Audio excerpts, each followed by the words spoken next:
I was diagnosed, I wasn't sure of my diagnosis. I was in and out of hospital on several occasions. They thought I had an ulcer, different things.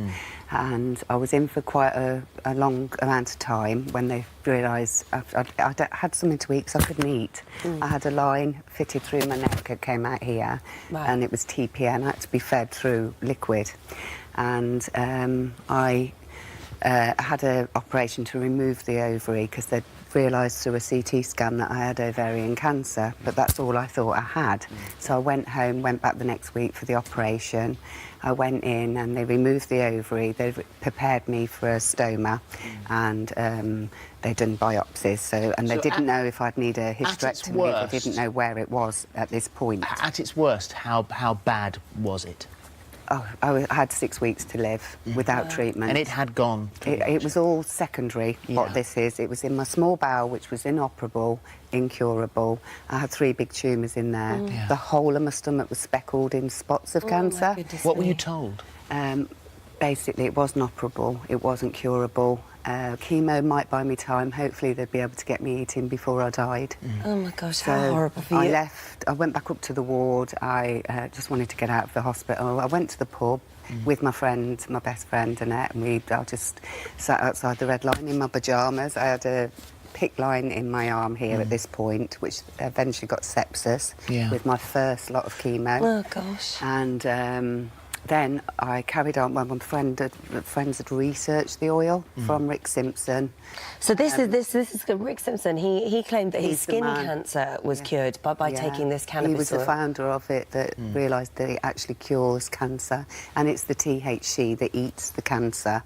So and this is the bit they won't. I don't know why they won't legalise it here when because it is this is the bit that produces the high. Yes. So that's people are far worse drunk, aren't they? Really, if people are going out drinking, they're in more trouble than they are because this makes you really relaxed, chilled, sleep. However, the first time you tried it, I was giggly. Yes, but not aggressive. It's never made me like. If you can have a drink, people are aggressive, they fight, but this has never made me feel aggressive, tired, laughy, giggly.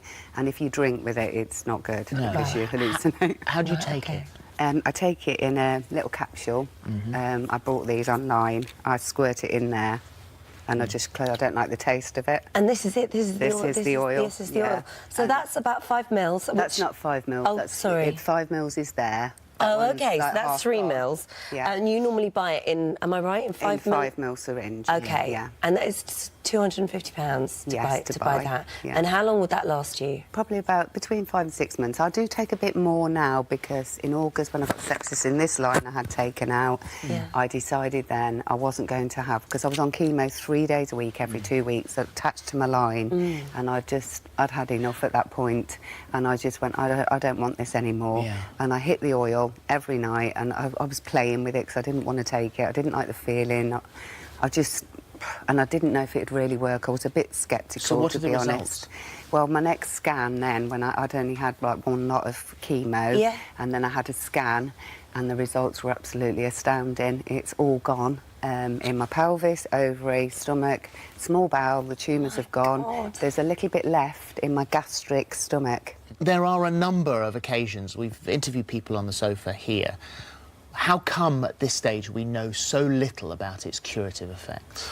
Essentially because the government hasn't allowed people to take it and use it for these purposes.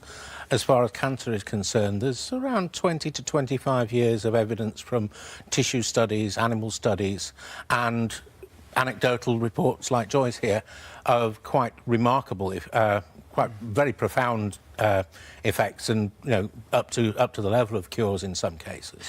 But there's been no controlled clinical trials, no double-blind clinical trials. But I don't understand why, because I'm assuming that treating with cannabidiol would be cheaper than the vast amounts of money that are used for chemotherapy. But is that why? Is that part of the reason? Well, if you're if you've got to mind for conspiracy theories, then, you know, people accuse Big Pharma of being quite opposed to cannabis legalisation because it would potentially eat into their profits.